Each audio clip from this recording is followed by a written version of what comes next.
The American Civil Liberties Union says the Biden administration has agreed to allow more than 7,000 asylum seekers stranded in Mexico to enter the U.S. each month. Nearly 250 vulnerable migrants will be allowed into the U.S. on a daily basis.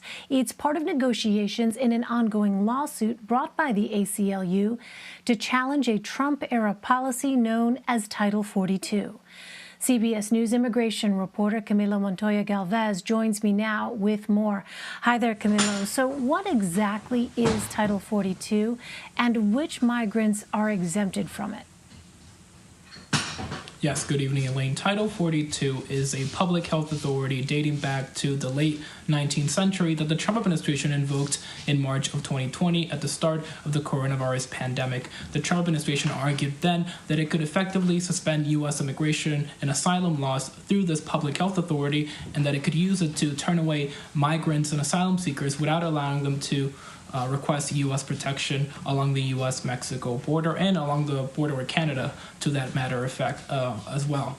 The Biden administration, Elaine, has continued to implement the Title 42 policy when it comes to single adult migrants and families with children, but it has declined so far to reinstate the practice of using Title 42 to expel unaccompanied children, a practice that 3 federal judges have ruled is likely illegal. And so now the Biden administration, as you mentioned during the introduction to the segment, is now allowing some vulnerable asylum seekers to enter the country, and it is exempting them from this Title 42 process. So that raises the question, Camilo, which asylum seekers does the Department of Homeland Security consider as vulnerable migrants?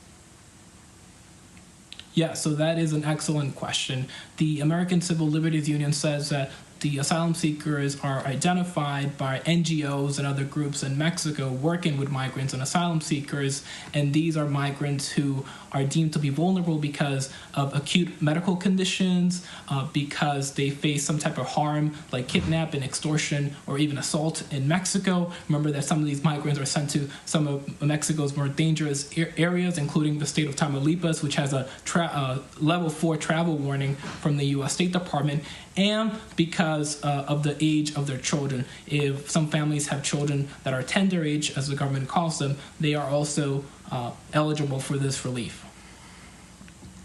So, Camilo, what happens after these asylum seekers legally enter the U.S.? What are some of the next steps for them?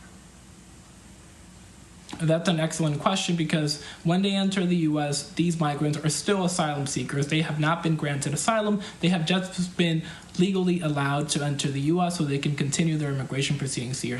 They could technically be sent to ICE detention, immigration detention, but for the most part, the Biden administration has not been relying on immigration detention to hold asylum seekers, a practice that the Trump administration actually implemented. But it has been allowing them to continue their immigration proceedings outside of detention, so these families and individuals are allowed to travel, to take a bus or a plane to their respective destinations, and to continue their immigration proceedings with family and sponsors. So they still have to attend their court hearings, and they have to convince a judge to allow them to be in the U.S. in the long term by either winning their asylum case or pursuing another form of permanent status. Well, the number of unaccompanied children in Health and Human Services care fell below 20,000 for the first time in weeks. Camilo, what has contributed to that decrease? Yes, and the number of unaccompanied children in Border Patrol custody has also plummeted in recent weeks. It is now housing less than 900 unaccompanied children, Border Patrol is, after holding more than 5,800 back in late March, and when Border Patrol facilities were severely overcrowded. Right now, there are about 20,000 unaccompanied children in U.S. government custody across the board, 19,000 of them, as you mentioned, in the custody of the Department of Health and Human Services, which is actually supposed to house these minors in the long term while it seeks to release them to sponsors. The reason that the number of children in custody has decreased somewhat, Elaine, is because less children are coming to the U.S.-Mexico border than in March, when we saw an all-time monthly record high, but also because the Biden administration has been able to expedite the release of children by waiving fingerprint requirements, by allowing families to be granted some sort of financial assistance so they can cover the cost of traveling to claim their children in U.S. custody, and also by rescinding a Trump-era memo that allowed immigration officials to share the information of undocumented sponsors of unaccompanied children with Immigration and Customs Enforcement, who could potentially use the information to deport the sponsors. The Biden administration argued that that policy had a chilling effect, Elaine, on sponsors and prevented them from coming forward to claim these children.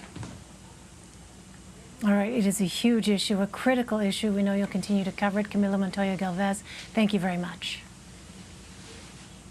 Thanks, Elaine.